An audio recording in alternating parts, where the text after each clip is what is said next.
Jess. And today we're coming to you with part 2 of our pajama series on location in Cambridge. Yes, and today we're going to be talking about ways to invest in yourself.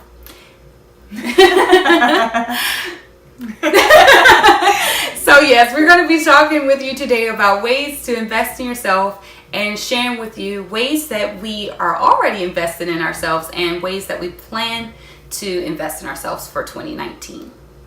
One of the first things that I did when I decided that I did not love my smile, people thought that I was a little unapproachable because I would always smile with my mouth closed. But I decided, well, you know what?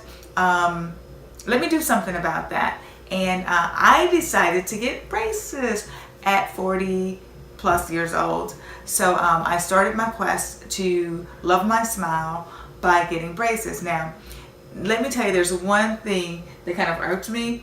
And I'm not saying the actress said this, but her character sure did. So I watched a show called Blackish, and Tracy Ellis Ross, her character, Bo, on one episode said, adults with braces is creepy. You should do that before you become an adult. You should do that when you're a teenager, whatever it was. And that stuck with me. And I'm like, if I were a teenager and could afford braces, then maybe I would have. You know, I did it when I could afford it. So I'm hoping that's just Bo's character saying that and not Tracy Ellis Ross, because you know, Tracy Ellis Ross is one of our She's one of our girls can do anything type women. So I love Tracy Ellis Ross. So hopefully that was just Bo's character. Yeah, I love T Murder too. So let's see. One of the ways that I plan on investing in myself, I've been wanting to do this for a while now, and this year I'm going to get serious about it. I want to learn another language. Of course, naturally, I took a language in high school and in college. And I want to finish learning that language, so I'm going to start with Spanish because that's the farthest I am and closest I am to learning that particular language. So that is what I plan to do this year. I'm going to stick to it, and I am going to become fluent in speaking Spanish. Nice. Okay, so one big deal thing that I had to do that I was very cautious about doing before I did it was letting go of some of social media. So I have two things to say about that. It's two parts. Number one, right around Thanksgiving in November, I totally backed away from Facebook, and I would only check in periodically because I was part of Facebook groups, and then of course Messenger, because sometimes, you know, that's the way people contact me. It's not my preferred method of contact, but you know, I still went in there and people would see that it took me 2 or 3 days to get back with them. But I released myself from Facebook because there's just so much on social media right now, and it's just so much negative energy coming at you. When I know there's plenty of us, we're on quest for positive energy and to live our best positive lives.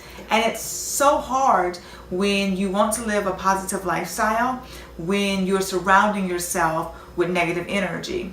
So my thing is, as a parent, we would tell our children to, if they say that this person is doing this and this person is doing this, what would we tell them? You don't have to be a part of that circle. You don't have to be that person's friend, or you don't have to live to those standards if it's not something that's making you be a good person or feel good about yourself or things like that. So I took a step away from Facebook, but then on Instagram I have a business page and a personal page, and I made a conscious effort to unfollow everyone with the exception of some of my business people that I am directly in business with at this very moment, but unfollowing everyone that was not a part of my personal everyday space,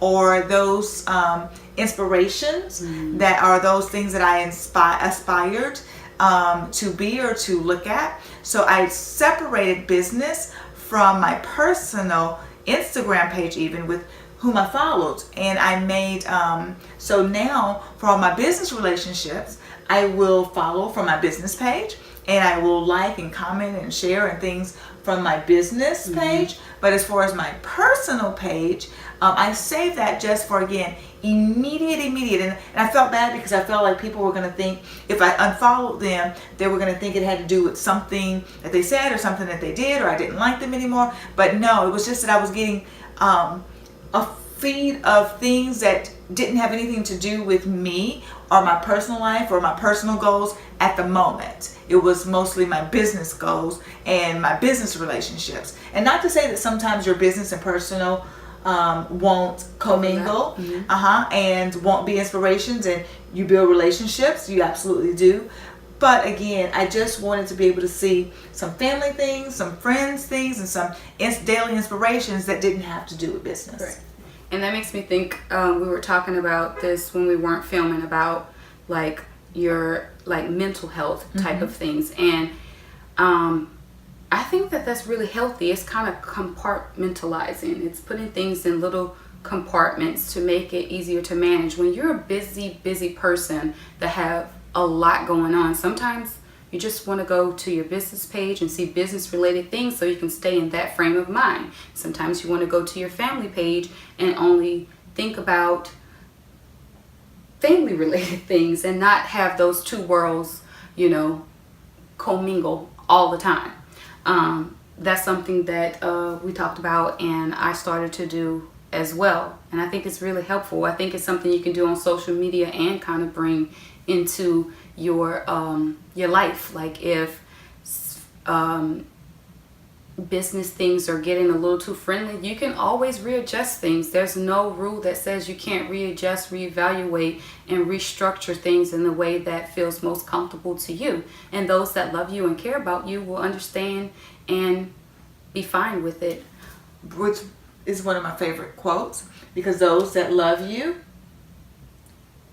won't mind, and those that do matter. Nope. That's so it goes. I totally messed that up. Okay, I'm gonna say it right. Okay. Those that mind don't matter, and those that matter, and I can't get it right. I'll post it in those that matter won't mind. There it is. Those that mind don't matter. There it is. So yeah. Yeah. Okay. Yep. It's up here. We feel it. Yeah. Can't get it out, but we know it. Okay. I guess that's really good advice, Nikki Clark.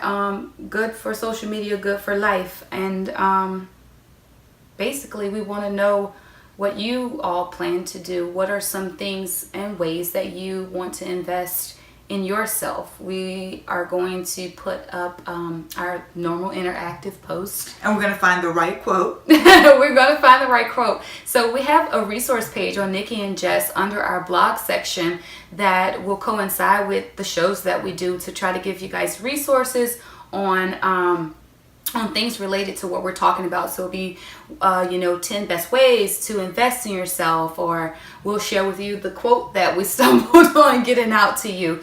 But it's just a wonderful page just for the readers.